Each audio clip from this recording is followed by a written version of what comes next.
യുഡിഎഫിന്റെ 2 ഗ്യാരണ്ടികൾ ഉടനെന്ന് മുഖ്യമന്ത്രി വി.ഡി. സതീശൻ പ്രഖ്യാപിച്ചു. ജൂൺ 15 മുതൽ സ്ത്രീകൾക്ക് കെഎസ്ആർടിസിയിൽ സൗജന്യ യാത്രാ പദ്ധതി നടപ്പിലാക്കുമെന്ന് മുഖ്യമന്ത്രി വ്യക്തമാക്കി.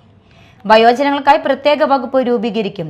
വയോജന വകുപ്പ് രാജ്യത്തെ ആദ്യമാണെന്ന് ചൂണ്ടിക്കാട്ടിയ മുഖ്യമന്ത്രി സമൂഹം പരിഷ്കൃതമാകണമെങ്കിൽ മുതിർന്നവരെ സംരക്ഷിക്കണമെന്നും കൂട്ടിച്ചേർത്തു.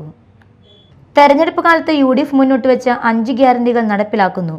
ആദ്യപടിയായി ജൂൺ 15 മുതൽ സ്ത്രീകൾക്ക് കെഎസ്ആർടിസി ബസ്സുകളിൽ സൗജന്യയാത്ര അനുവദിക്കുമെന്ന് മുഖ്യമന്ത്രി വി.ഡി. സതീശൻ വാർത്താസമ്മേളനത്തിൽ അറിയിച്ചു. പദ്ധതിയുടെ കൂടുതൽ വിവരങ്ങൾ വരും ദിവസങ്ങളിൽ വ്യക്തമാക്കും. ഒന്ന്, കെഎസ്ആർടിസി ബസ്സുകളിലെ സ്ത്രീകൾക്കുള്ള സൗജന്യയാത്ര അനുവദിക്കുന്ന സംബന്ധിച്ച് ജൂൺ 15-ാം തീയതി മുതൽ നടപ്പാക്കും. അതിൻ്റെ വിശദാംശങ്ങൾ പിന്നീട് പ്രഖ്യാപിക്കും.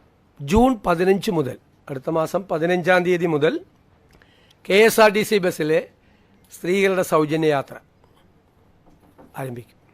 രാജ്യത്ത് തന്നെ ആദ്യമായി വയോജനങ്ങളുടെ ക്ഷേമത്തിനായി പ്രത്യേക വയോജന വകുപ്പ് രൂപീകരിക്കാനും മന്ത്രിസഭാ യോഗം തീരുമാനിച്ചു. വയോജനങ്ങൾക്കായി പ്രത്യേക വകുപ്പ് രൂപീകരിക്കാൻ പോവുക.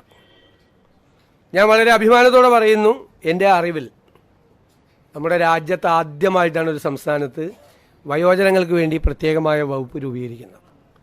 ഇതിനു പുറമെ താഴെത്തട്ടിൽ സേവനം അനുഷ്ഠിക്കുന്ന ജീവനക്കാരുടെ ആനുകൂല്യങ്ങളും വർദ്ധിപ്പിച്ചു. ആശാ വർക്കർമാരുടെ ഓണററി 3000 രൂപയും അംഗൻവാടി ജീവനക്കാർ, സ്കൂൾ പാചക തൊഴിലാളികൾ, പ്രീ പ്രൈമറി ടീച്ചർമാർ, ആയമാർ എന്നിവരുടെ വേതനം 1000 രൂപ വീതവും ആദ്യഘട്ടമായി വർദ്ധിപ്പിച്ചു.